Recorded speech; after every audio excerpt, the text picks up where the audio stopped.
So guys, grab a drink, cause we have another great speaker coming. I am super glad to introduce you a special guy. He's not just an adventurer. You visit 70 different countries, right? By the way, we met this year in the Himalayas, in Nepal for trekking, so I know how he is, and he's also an online entrepreneur and public speaker, but he will tell everything, hopefully in a short thing. So let's give a big applause to Jimmy Naraine. Thank you so much. Thank you so much, I appreciate it. Hey guys, gotta be careful so I don't trip. How is everyone doing today?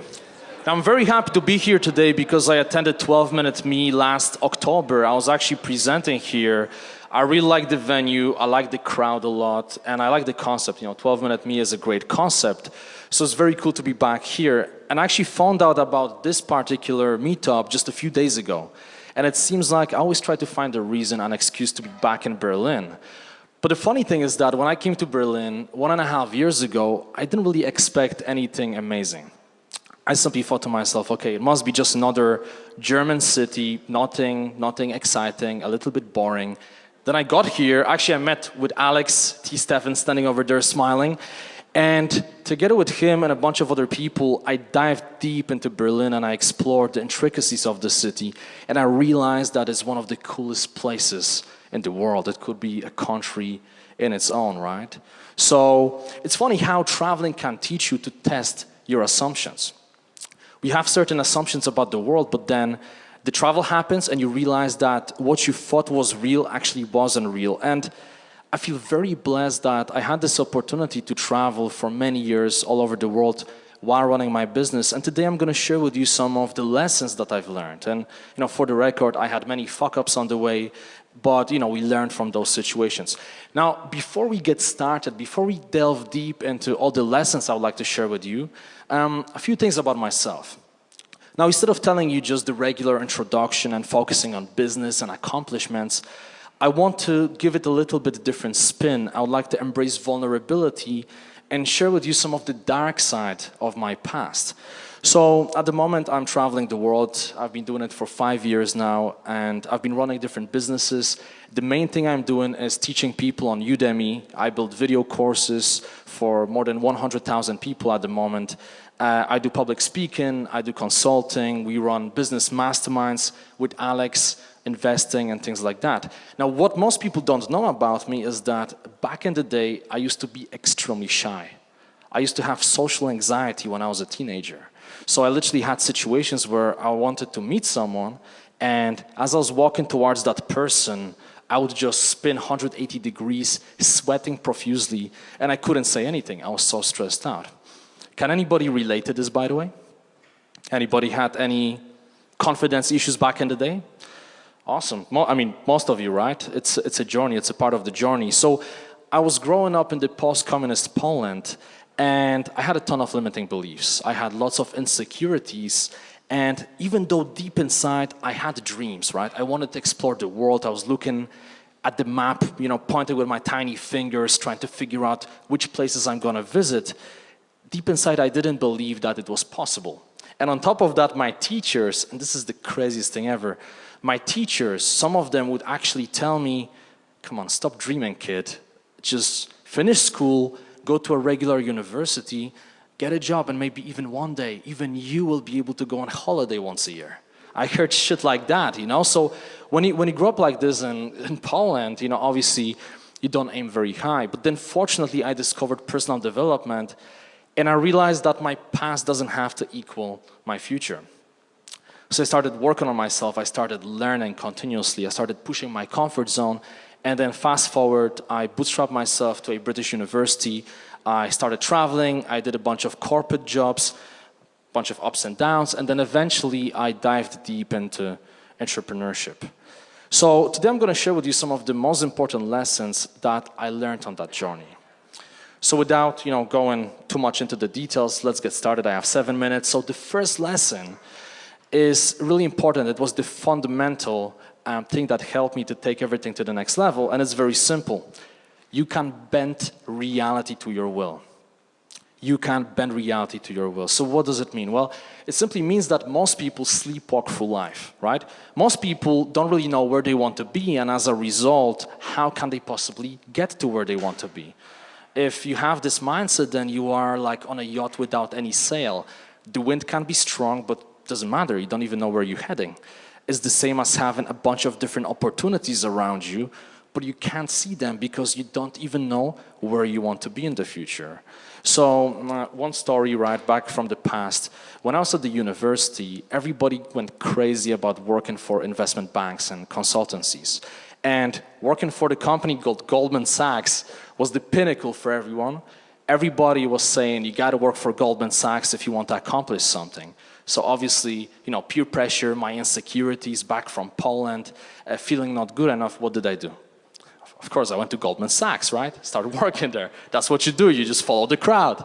So I did it, and I felt a little bit proud, but as I went in there, within the few weeks, I knew that it wasn't something that would make me happy.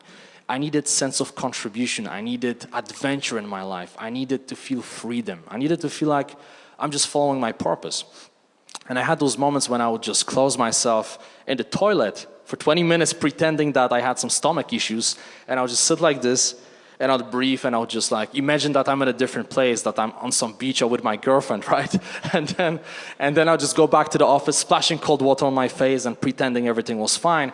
One day I got so pissed and frustrated that I actually wrote an email to my friend explaining exactly how I would want to live.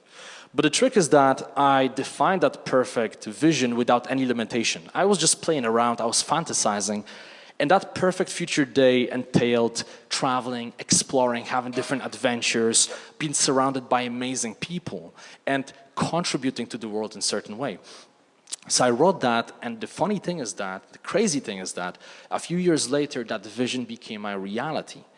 Now, the question is it some type of woo-woo law of attraction type of thing? I closed my eyes and it appeared? Of course not, right? It didn't happen overnight. But defining that perfect vision helped me to figure out where I truly want to be. And when I realized that, holy shit, I'm here, I'm heading there, but I want to be here, it helped me to figure out how I should design my life to get to where I want to be. So I started asking myself questions. What can I do to get to that vision? And then many answers came to me. So I feel like it's really important to design your own life. Figure out where you want to be and then design the plan of action. Now the second lesson is very simple. Pull the fucking trigger on things that matter and do it fast. And this sounds very simple, and to explain a little bit more what it means, in today's society we have so many opportunities. We are overstimulated. There are so many things happening around, so many choices. And it's very difficult to navigate through them, right? You have like thousands of different options and you don't know what you should do. And very often when you have certain project, whether it's a book or a business, or perhaps you want to publish an online course or maybe do a speech, you start overthinking instead of doing the right thing. Anybody can relate to this? Anybody had a situation like this? You want to do something and you just keep overthinking, and then eventually after a year or two you realize, holy shit, I wasted so much time, I didn't do anything. So over the years, I learned that you have to pull the trigger fast. Now, a good example is my mastermind with that guy over there, Alex. So we met 2 years ago at A-Fest. We traveled to a bunch of countries. Guys, I'm sweating. It's not stage fright, actually. It's just hot here, you know. If somebody's making a video, it looks like I'm so stressed out now. But anyway, we met 2 years ago. We traveled to a bunch of places. And then at some point we decided to do this private mastermind together. And it was amazing. And we had adventures and we were bonding and we had a lot of business going on.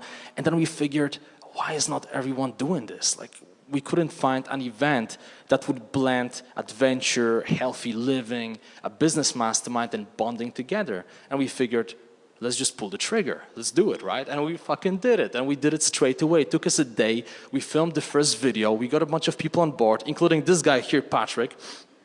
And we went to Canary Islands and we did it. And the next thing you know, we run a bunch of events. Next 3 months, we have 3 events on 3 different continents. And the question is, would it ever happen if we stopped to ponder, okay, what should we do? How should we do it? We need a business plan. Oh my God, we have 150 different questions. We have to answer those questions before we pull the trigger. Of course not. Nothing would have happened. So it's so important to pull the trigger fast on things that excite you. So that's the second lesson. The final lesson, by the way, there are many lessons, but I picked 3 that I feel like apply to this audience of entrepreneurs doing epic stuff the most, right? So the final lesson is actually very simple, but it's something that we keep forgetting about, including myself. Very often in life, we tend to overestimate other people and underestimate ourselves, right? So we walk through the world looking around thinking, damn, everyone is better than me. I hope that people not find out who I truly am. You know, this imposter syndrome where you just don't feel like you're good enough. Anybody experience this anytime in your life? Just be honest, raise your hands. Everyone. This is just everyone, by default, it's everyone. Myself, I experienced this many times, even just a few years ago, okay? Check this out. I had a business that was already running. I had a bunch of following. I was making a bunch of money. You could say that I was already had some fair level of success. However, when I got offered different speaking gigs, different podcasts, etc., I would refuse and I would always rationalize why I can't do it. I don't have the time, I'm not gonna be in that place, whatever. Deep inside, I knew that I was simply afraid that people find out who I truly am. I didn't feel good enough. And then as a result of traveling to all of those places and meeting people like landmine victims and people who live on $1 a day, I realized that those guys would give everything they have for just 1% of the opportunities that I have myself, right? And then I realized that we take ourselves too seriously in this life. And I decided to embrace vulnerability because people don't want to connect to people who are perfect. They want to connect to people who are the same as them, people with insecurities, with fears, and it's... Thank you, guys. It's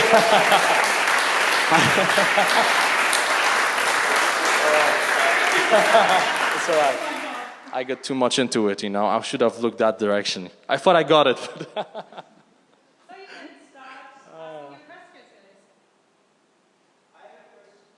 Sure. Sorry? Can you keep talking? Can I keep the, yeah? Well, I was planning to wrap up, but I mean, there are many things I could. Cool. So, okay, so, where did I stop? Okay, let me talk about vulnerability a little bit. So, there's a story, right? So, we went to A-Fest with Alex, and then afterwards we had the meetup. This wasn't a part of the presentation, but I think this is gonna be interesting. We had this after A-Fest meetup with Vishen Lakhiani, the CEO, and all those ballers who work for Mindvalley, all of those speakers and people with millions of people in following. And I remember that Vishen came up with this brilliant idea one day that, hey guys, we have half an hour. Why don't everyone just come up to the front and just introduce themselves in front of everybody? And you know what? Normally doing an intro at that stage would be easy for me. Just stand up and say, hey, my name is Jimmy, I travel the world, I do this and this and that. But for the first time, I decided that I'm gonna do it differently and that I'm gonna share the real story of myself. And I'm gonna talk about all of those fears I have and all of those insecurities I used to have and all of the pain I went through. And when I decided to do it, my heart started pounding. And I started sweating. And I realized that something was wrong. But, you know, it was wrong because I felt that I was about to get naked in front of all of those people. And I actually pondered about going to the toilet and just running away. But instead, I stood up. I shared the real story of myself. I told people about all the fears I've been having and the lack of confidence I experienced. And the crazy thing happened, right?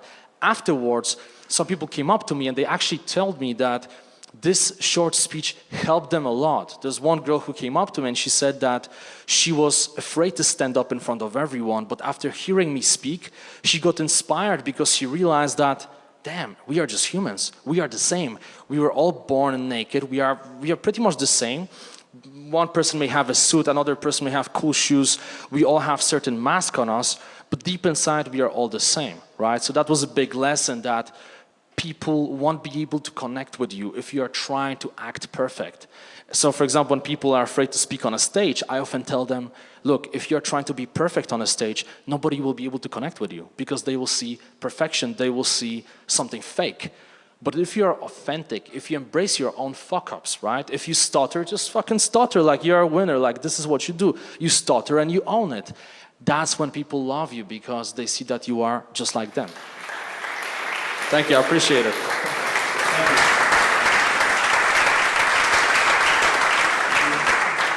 Thank you so much, Jimmy. And you talked about gratitude, and I'm so grateful that you're here on stage.